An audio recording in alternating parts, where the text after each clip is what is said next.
Ukraine যুদ্ধ তৃতীয় বিশ্বযুদ্ধে রূপ নিতে পারে বললেন ট্রাম্প। ইউক্রেন যুদ্ধ নিয়ে বিরক্ত মার্কিন প্রেসিডেন্ট ডোনাল্ড ট্রাম্প। তিনি জানিয়েছেন, এই ধরনের সংঘাত তৃতীয় বিশ্বযুদ্ধের দিকে ঠেলে দিচ্ছে। নেপথ্য অন্য দেশ মদদ যোগাচ্ছে বলে অভিযোগ করেন মার্কিন প্রেসিডেন্ট। রাশিয়া এবং ইউক্রেনের মধ্যে সংঘাত থামাতে বারবার চেষ্টা করেছেন ট্রাম্প। দুই দেশের প্রধানদের সঙ্গে আলোচনা আলাদা করে বৈঠকও করেছেন তিনি। অনেকবার ফোনে কথা বলেছেন। এরপরও যুদ্ধ অবসানের কোনো ফলপ্রসূ পদক্ষেপ দেখা যায়নি।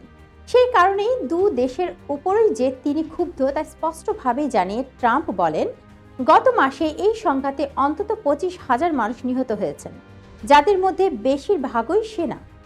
ক্রমাগত এই রক্তপাতে হতাশা প্রকাশ করেন মার্কিন প্রেসিডেন্ট। অবিলম্বে এই যুদ্ধ বা শত্রুতা বন্ধ করার কথা আবারও বলেন ট্রাম্প। তিনি জানান, আমি এই হত্যালীলা বন্ধ দেখতে চাই। আমরা কঠোর পরিশ্রম করছি। তারপরেই নিজের আশঙ্কার কথা প্রকাশ করে ট্রাম্প বলেন, এই ধরনের ঘটনা আমাদের তৃতীয় বিশ্বযুদ্ধের দিকে ঠেলে দিচ্ছে। আমরা কেউই তা দেখতে চাই না।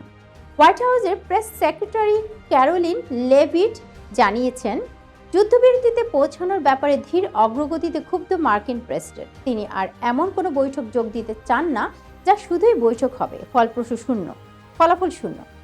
প্রেসিডেন্ট ট্রাম্প জানিয়েছেন, রাশিয়ার সঙ্গে যুদ্ধের অবসান ঘটাতে নিরাপত্তা চুক্তির অংশ হিসেবে ইউক্রেনকে সাহায্য করতে প্রস্তুত আমেরিকা। তবে ইউক্রেনের প্রেসিডেন্ট জেলেনস্কি আমেরিকার প্রস্তাবিত শান্তি চুক্তিতে স্বাক্ষর না করায় ক্ষুব্ধ ট্রাম্প।